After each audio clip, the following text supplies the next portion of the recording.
To an end. Our next interview aims to highlight the different opportunities available to Africans within Africa. The Mandela Institute for Development Studies is a continental institute that seeks to address the short, medium and long-term development challenges in Africa in a holistic and comprehensive manner.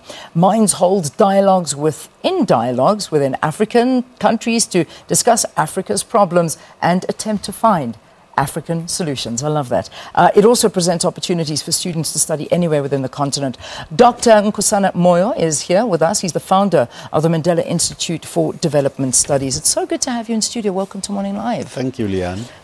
So minds emerged out of the observation that development efforts in Africa have failed to meet expectations with respect to many different issues, social, institutional, economic outcomes, compared with other regions in the world like Asia, African solutions to African problems. Talk to us a little bit more about this. Well, I think it's obvious. If you look at our institutions, most of them are a mimicry of somebody else.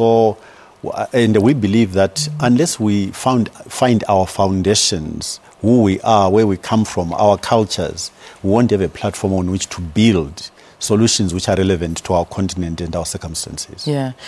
Surely Africa can attribute some of its underperformances to the leadership of respective African states. I mean, how do we rectify these blunders moving forward?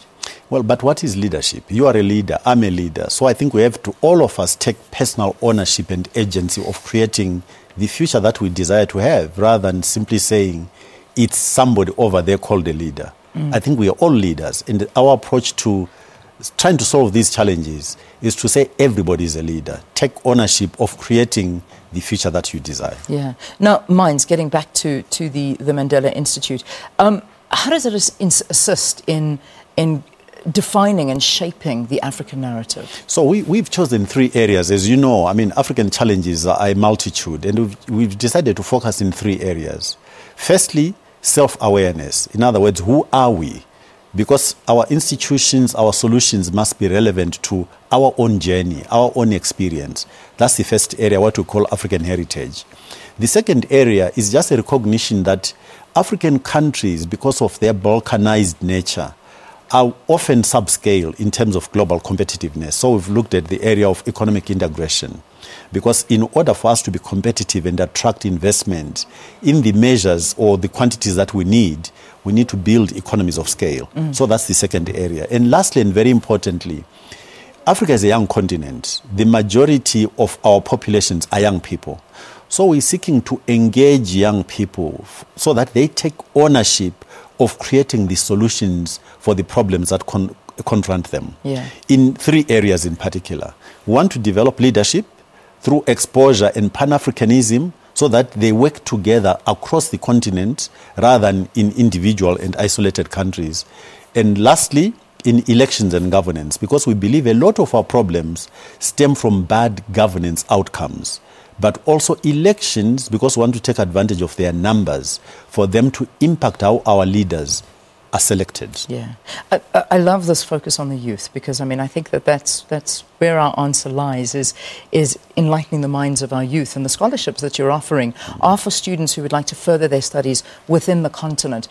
Are you looking for a particular type of student to qualify for this? Not at all. Just good students, no discipline prescriptions. You can study anything you like. But at the moment, we're starting with postgraduate work. The only requirement is you cannot study in your own country.